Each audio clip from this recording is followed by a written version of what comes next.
Black Celts, zero proof, a revisionist rant. The Celts are Africans. The Black Celts, the African substratum theory. Jesus Christ, the Afrocentrists are back in a world where history-starved grifters hijack every civilization on Earth. Egypt, Greece, the Celts. Apart from Africans in... I watched another video from this guy. It's his name is Chronicles, I believe is his channel name. Definitely go check him out. Give him a like and subscribe. Also, please do that with my channel. Really goes a long way. He has a pretty decent sized channel. I have an itty bitty little channel. But if you want to support us, just hit the subscribe and like buttons. Goes a long way.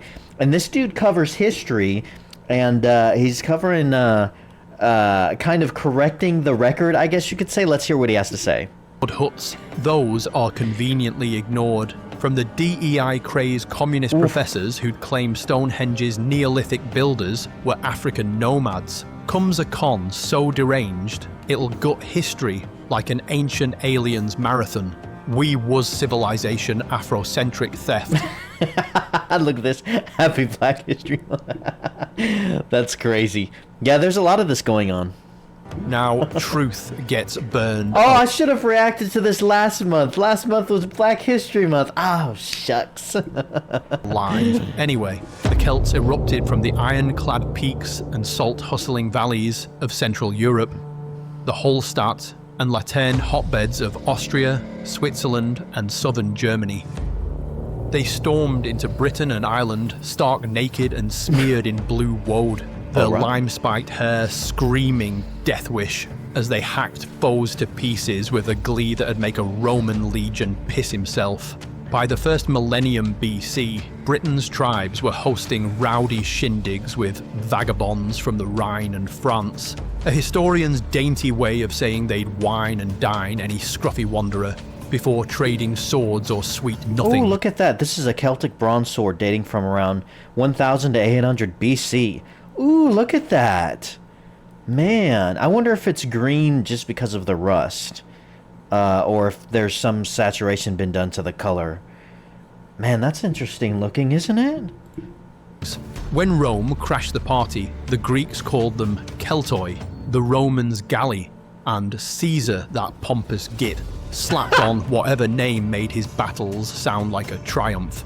Same lot, brash, fearless, and too damn wild for trousers, hospitality or not.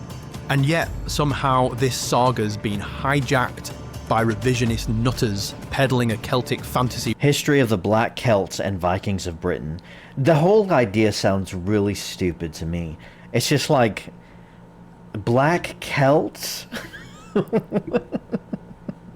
What are we doing? With all the historical truth of a sloshed bard's yarn at a Samhain feast. In the Black Celts, the African substratum theory, Ibrahim Ali blusters that new research techniques have confirmed Bob Quinn's Atlantean theory. These islands were cosmopolitan, composed of people who had more in common with the people of Northwest Africa and the southern Mediterranean.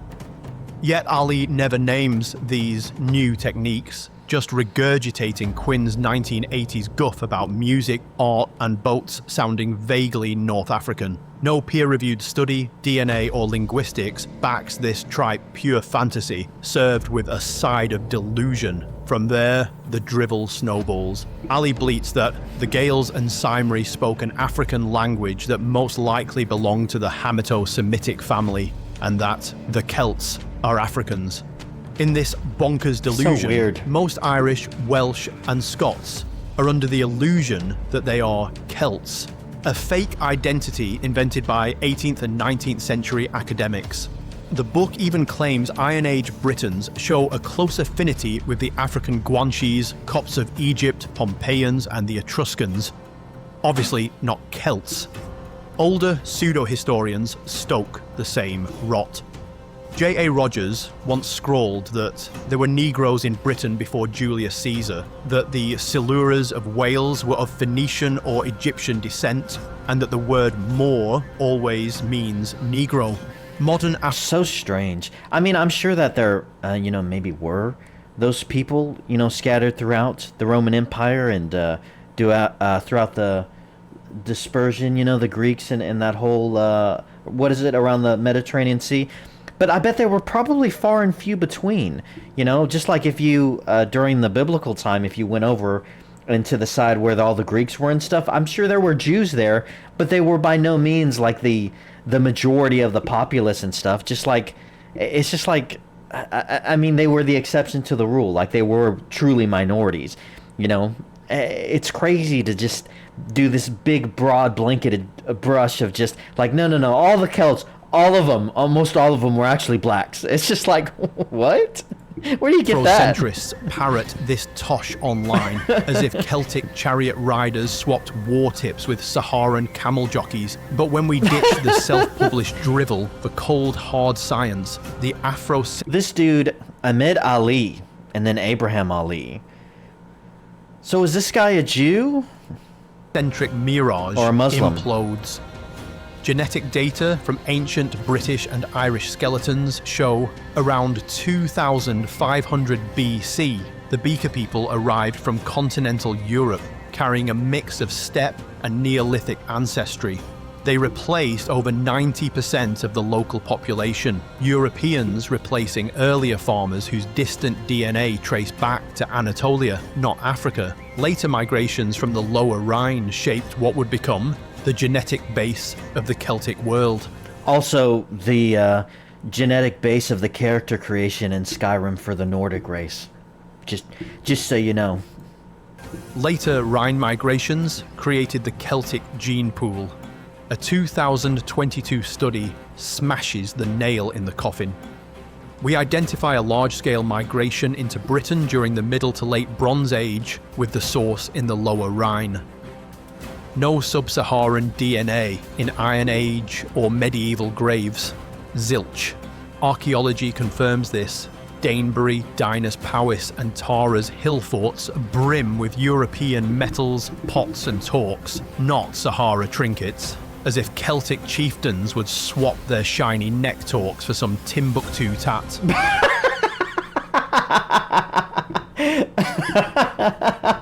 I love these little jabs that he's taken. So who were the Celts? They were Europe's storytellers, tribes whose art, myth and language still live on in the culture of Ireland and Brittany. And who were they not? Not some African clan, not a wandering Hamitic mob, and definitely not the wet dreams of revisionist loons. No surprise some want to nick their glory. The Celts, the Welsh, Scots, English and Irish, tribes who, mixed with Anglo-Saxons, forged nations that birthed philosophy, science, exploration and empire. This is a very well-made video. This dude puts, this is the second video of his that I've seen. He puts a lot of effort into these videos. I mean, the editing and the research that you can tell. You can disagree with him if you want, but I don't know. I mean, it seems like he puts a lot of effort into these. Basically the blueprint for modern-day civilization. Who wouldn't want a piece of that?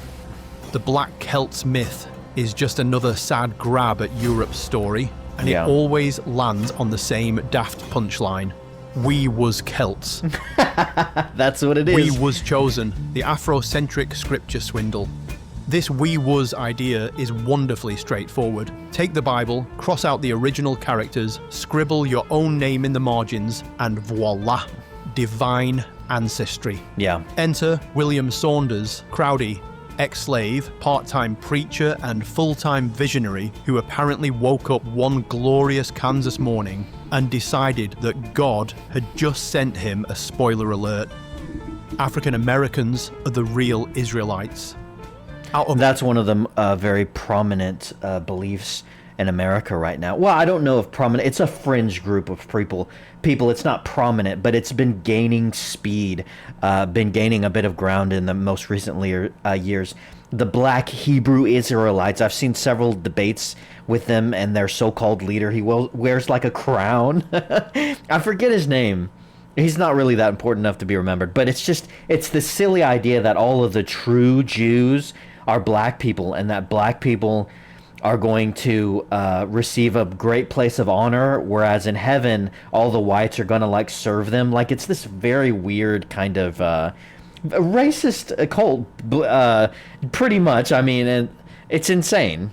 All the nations in the desert, The Almighty apparently went, "Yes, Kansas, that's my spot." So Crowdy founded the Church of God and Saints of Christ, preaches a few barn-burning sermons, prints a few pamphlets, and poof, Israel is reborn somewhere between Topeka and the cornfields. It's insane. You can almost hear Moses groaning, 40 years in the desert, and now a self-made prophet nicked my story. Next stop, Harlem. One generation later... It's not unlike the Jehovah's Witnesses in that regard. It's like, no. I forget where it was founded in Jehovah's Witnesses. It was somewhere in Oregon, wasn't it? But it's like, no, this is actually the promised land. This is the place that God has called, you know? Wentworth Arthur Matthew takes the baton, polishes it, and upgrades the nonsense. Robes, check scrolls, check historical evidence. Oh, don't be ridiculous. He solemnly assures his followers, black Jews were the original Jews, white Jews were the descendants of the fabled Khazar kingdom. With one flourish, Europe's Jews become late-stage converts, Africa turns into the promised land, and reality quietly gathers its belongings and slips out the back door. Then come the 1960s, a decade of incense, afros, and spontaneous prophecy. Enter Ben Ami Ben Israel, Chicago steelworker by day, self-declared messiah by, well, lunch. Having decided the factory floor lacks sufficient apocalypse, he rallies hundreds and leads them into the Negev desert. When you're founding a new civilization, why not start somewhere designed to cook both your sandals and your sanity? He declares, we must question every facet of existence under Euro-Gentile domination. All things must be brought to the sons of God for naming and renaming. Which is theological shorthand for, we've stolen the crayons and now we're redrawing the map. Yeah, but our man Ben Ami isn't content with renaming things. No. He identifies the true villain. Liberal democracy poses the greatest threat to the continued existence of the human family. Well, I don't know. He may have a point there. Democracy sounds good on paper, but on a large scale, what you end up getting is just a bunch of people in politics at the high level just arguing and never agreeing on anything. Although you could argue that's a good thing, because the more the government ends up doing, the more they end up just screwing up. But yeah, liberal democracy poses the greatest threat to the continued existence of the human family. Maybe modern day liberal democracy, but back in the day when he said this, probably not. You know, when a lot more people had shared values, whereas nowadays everything is just controversial, everything is just divided, and it's like, no, we can't agree on nothing. Perhaps he has a point with this one. But he agrees with me.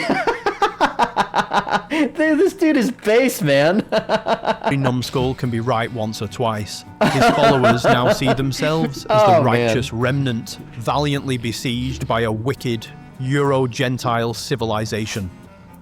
Their pamphlets drip with end times melodrama, part scripture, part revenge fan fiction, each page shrieking that the world must be turned upside down immediately, preferably before tea, and definitely before anyone asks for evidence. Pamphlets began fluttering about like confetti at a particularly delusional wedding. Headlines screamed, Black Hebrews, the original people of the book. Pamphlets from the Church of God and Saints of Christ, and later the Commandment Keepers in Harlem, confidently proclaimed that archaeological discoveries have proven Abraham was a black man. Oh my god, this is so stupid. This is retarded. I mean, seriously. Which discoveries? Ah, yes. The famous Trust Me Bro tablets of Mesopotamia. The ones that don't name Abraham, don't show his face, and don't exist outside of pamphlets. Next, they wheel out poor Tacitus, kidnapped from the 1st century, and have him shout across 2 millennia that Jews were an Ethiopian race. Never mind context. Who needs that when you've got a highlighter and an agenda? Tacitus never described Jews as Africans. In Histories 5, he lists several rumours about their origin, one of which mentions Ethiopia. Citing that as proof is deliberate misreading. By the 1970s, this biblical improv troupe had set up shop on 1 West, 125th Street, complete with megaphones, militant sunglasses, and the subtlety of a fire alarm. Man, this group has been around a lot longer than I thought they were. I thought they were more recent because of how much more often I've seen them, but I guess they've only been gaining more ground recently. I didn't realize they were this old. Is this the same Black Hebrew Israelite cult that we're talking about? Out came the declarations. Look at this. Look at this image. This looks stupid, man. Like, look at this. And then wearing these things like this. I think what it is that, you know, black people, after the whole slavery and you know, all the Civil War and all of that passed, they began to look for an identity and a culture in and of themselves in America. And for a while there, they had it. I remember growing up, I was always watching these black TV shows, you know, like Martin and The Fresh Prince of Bel-Air and the Jamie Foxx show. Those were so popular. The Jeffersons and stuff. I mean, they had like such a hold on that, and they were really good shows. And this emphasis on the family seemed to be really important. And culturally, you know, like black people and family and tradition was really important. And then sometime in the 2000s, I guess the government got involved. I don't really understand exactly what happened, but with the welfare state and all this stuff happened, and fathers just started jumping ship like crazy. And then you had a generation of these black people growing up without fathers, and they became extremely dependent on the government. And it's like their entire community just collapsed. And ever since then, they've just been looking for a place to belong, like this desperation for identity. You see it in, you know, in the entertainment industry. I'll never forget, you know, when Black Panther came out and all the black people were making videos and saying like, wow, I can finally see myself on screen now. And then you had these white, guilt-ridden movie critics online talking about, whoa, man, that just moves my heart that black people can finally see themselves. And I just remember thinking to myself, like, why are they so desperately looking for identity? And why are they looking for identity in Hollywood and in movie stars and in actors on a screen? Shouldn't they find their identity in like their dad or in their parents? You know, shouldn't that be their role models? Why, you know, it just screamed like this is improper. There's something twisted about this. Like they have lost their way and they've been looking for a place to belong. And so you have these cults. I guess this is why this cult has been gaining so much ground in the past couple of decades, because it's a corrupted, very twisted worldview, a very racist worldview, but it offers kind of a place to belong. Not, excuse me, not unlike a gang. You know, whenever you have someone growing up and they don't have a father figure or a role model, they go to a gang, which is very unhealthy, but it makes them feel like they're a part of something. And I think these kinds of groups like this are doing the same thing. I think that's probably what the reason is with the whole revisionist history in the first place. It's like, no, look, it's not that you were, you know, your identity isn't just slavery, because that's what a lot of them think. It's like, well, slavery. Every time a movie's released or a song or something, it's all about slavery. And this black revisionist history is like, no, look, throughout history, we was kings. You were a king, man. You were a queen. You know, you were always on top. And it's very appealing to a lot of these people who, I guess, don't have a lot of root within themselves. They don't have a lot of confidence and confidence in themselves, and they're still looking for a place to find themselves. It offers a very appealing, it's like, oh, wow. Oh, my goodness, you mean my history isn't just slavery? But the truth is like a lot of black people, this isn't all black people, but another, you know, group of black people, section of them, they're not like this. They are confident. They're normal. You know, they have root within themselves. They know who they are. They're self-confident. They're very individualistic. They don't, you know, suck on the government's teat. You know, they're not constantly talking about racism in mommy Africa. Like, they're individuals and they're strong and just normal in a sense. And you don't see them really buying into this crap. It's crazy, too, because in the black community, it's like it's divided right down the center. You know, you have one extreme or the other, it feels like. But if you just take a step back and look at some of this stuff, it's crazy, man. Like, this is insane. 125th Street, complete with megaphones, militant sunglasses, and the subtlety of a fire alarm. Out came the declarations. White people are the offspring of Satan. Modern Jews are imposters. And the Book of Revelation is basically a Yelp review for the synagogue of Satan. They quote, they shout, they point at pedestrians. It's evangelism meets paramilitary cosplay. So the message is simple. Redemption isn't forgiveness. It's payback. Payback for what you may ask. Or giving them technology and civilization, I suppose. In their promised land, slavery makes a comeback, only with a new slave list.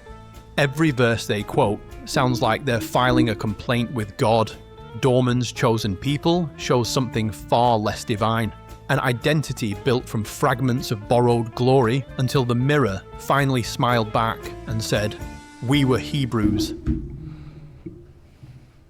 When you fail DNA class but ace Delusion, the Sumerian edition, the civilization of Sumer was not Asian at all, it was African.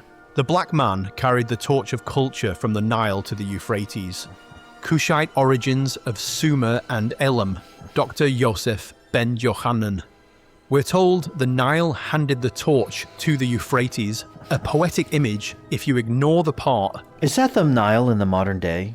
I've always wanted to check that out. I bet it's very pretty. Where they're 2,000 kilometers apart and separated by deserts that kill caravans faster than modern Afrocentrism kills logic.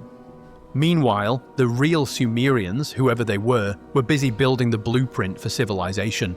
They mapped the stars, divided time into hours, they brewed beer, tracked the planets. Well, there you go. There you go. They're the brewer of beer. Now they're winners in my book. And turned wet clay into the first libraries on Earth. Samuel Noah Kramer, an actual expert, not a YouTube oracle with a ring light, said Sumerian civilization came from earlier Mesopotamian peoples. But try explaining that to the modern mythographers. They open a textbook the way drunks open a fridge, searching for something that isn't there, but convinced they'll find it anyway. Black-headed people, they cry, pointing at the translation like it's a DNA test. Never mind that black-headed meant dark hair, not melanin. By that logic, half of Europe was Sumerian too. By the late 20th century, Afrocentric theorists like Runako Rashidi and Chancellor Williams declared that Sumer wasn't Mesopotamian at all, but African. Rashidi assured readers that there is a substantial body of evidence in support of the position that the civilization of Sumer was the product of black migrations from Africa's Nile Valley, adding that the black contribution was decisive and far overshadowed that of the later invaders. In his version, the Sumerians' description of themselves as the black-headed people was read like a birth certificate. It's such a stretch, too. Every time you hear about reports like this, it's always a stretch. It reminds me of what you see nowadays in modernity whenever they're, again, in the entertainment industry, whenever they're adapting like a superhero or something that's already a pre-written story from a comic into the big live screen. If a superhero has the word black in their name, then modern film, what are they called? The people who create the film, the actors, the industry, Hollywood and all that stuff, they see that and they immediately think, well, we must cast a black person for this. Whether it's whoever, Black Canary, Black Panther, any kind of word like that has black in its name. And it's not just with superheroes, it's with anything like that. They immediately think to themselves, well, this is an opportunity to cast a black person, because that's all they see. They just see the surface level. Oh, well, since it has the name black in it, that must mean it should be a black person.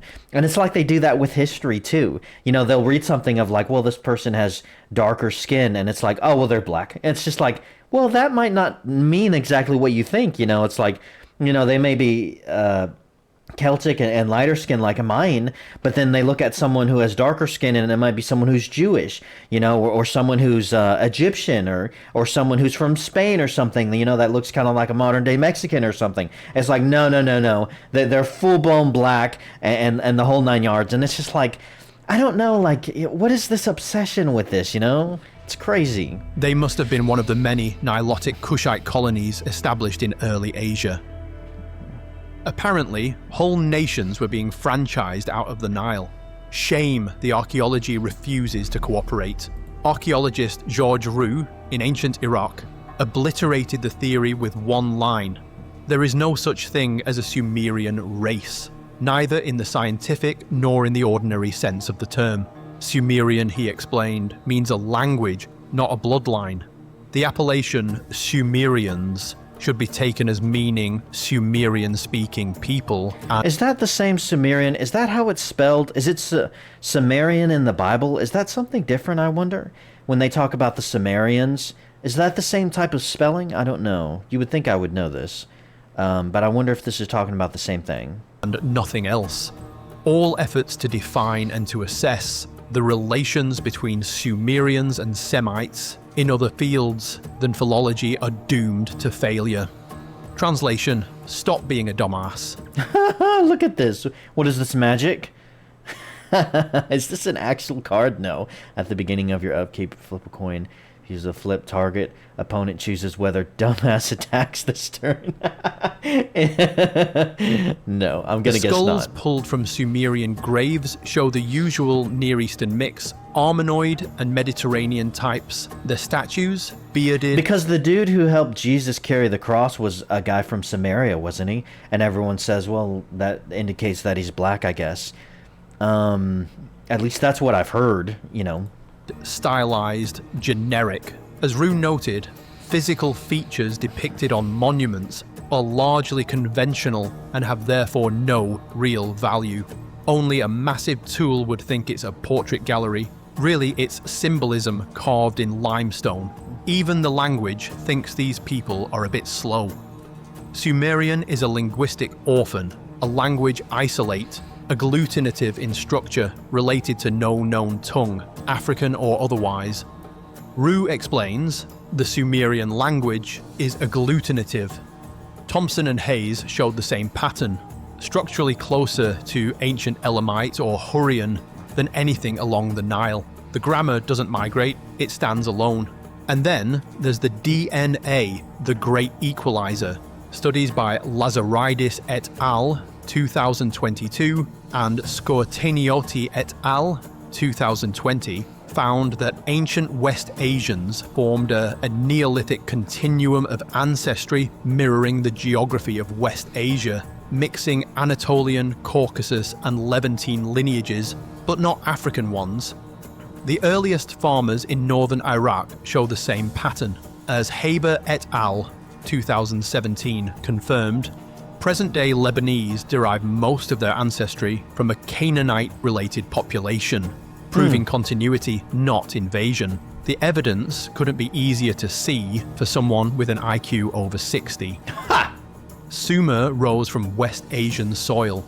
The builders of Ur were Mesopotamian farmers, not Nile colonists.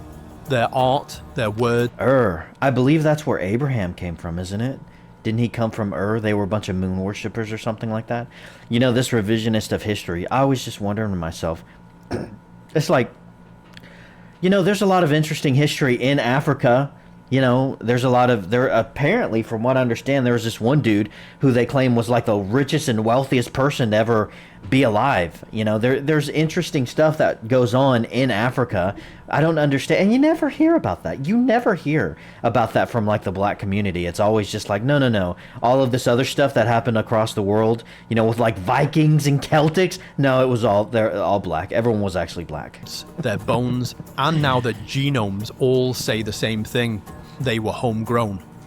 And yet here we are, 3 goddamn thousand years later, still listening to plebs chanting the same delusion. We was Sumerians. Celtic Chronicles. Guys, you gotta go check out his channel. Dude, if you're watching this, I saw your message, one of your posts, you know, because it popped up just on your YouTube and your post about how you might have to cancel your channel depending on how things go. And don't do that, man. You got a decent sized channel, and I mean, it's pretty good. So keep it open, please, and keep it open on the side, and just post whenever you can. Don't feel like you know, you need to rush things, or if life gets in the way. I get it, you know, for sure. But you got a great channel here. You're putting in a lot of work into these videos, and it's just gonna keep blowing up. I'm gonna keep reacting to them too.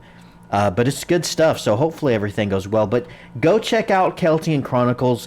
Hit the like, hit the sub, leave a comment in the description to help the algorithm. Do the same with mine too on this video if you would be so inclined. And great video, as always. And thanks so much, guys, for watching. Till next time.